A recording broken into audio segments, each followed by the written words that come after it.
குழந்தைங்க அடிக்கடி கைய பாக்கெட்ல வச்சுக்கிறத பாத்திருக்கீங்களா? அதுக்கு பின்னாடி ஒரு முக்கியமான அறிவியல் இருக்கு. வாங்க பார்க்கலாம். நீங்க இத பாத்திருக்கலாம். ஏன் இப்படி பண்றாங்கன்னு சரி பண்ணணும்னு கூட நினைச்சிருக்கலாம். ஆனா நாம நினைக்கிறதுக்கும் உண்மைக்கும் பெரிய வித்தியாசம் இருக்கு.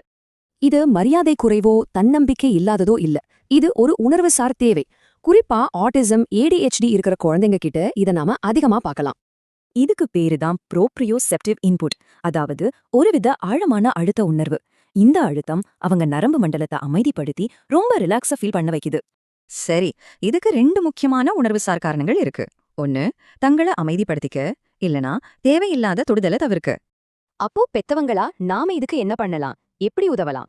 முதல்ல ஒன்னு புரிஞ்சுக்கோங்க, இதனால எந்த பாதிப்பும் இல்ல. சோ அவங்கள அப்படியே விட்டுடுங்க. ரொம்ப முக்கியம், கைய வெளியே இடுன்னு திரும்ப திரும்ப சொல்லி அவங்கள தொந்தரவு பண்ணாதீங்க. அதுக்கு பதிலா அவங்க கைக்கு வேற ஏதாவது வேலை கொடுத்து கவனத்தை மாத்துங்க.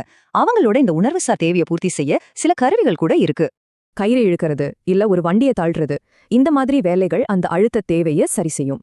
அதேபோல கைக்கு மெதுவா ஆழமான மசாஜ் செஞ்சு விடுறதும் ரொம்பவே ஹெல்ப் பண்ணும். வைப்ரேட் ஆகிற பொம்மைகள், இல்லனா கம்ப்ரெஷன் கிளவுஸ்னு சொல்ற கையுறைகள், இதெல்லாம் நல்ல பலன் தரும். கடைசியா நாம எல்லாரும் மனசுல வச்சுக்க வேண்டிய ஒரு முக்கியமான விஷயம், இது ஒரு கெட்ட பழக்கமே இல்ல. குழந்தைங்க தங்களே சமநிலைப்படுத்திக்க பயன்படுத்துற ஒரு ஸ்மார்ட்டான வழிமுறை.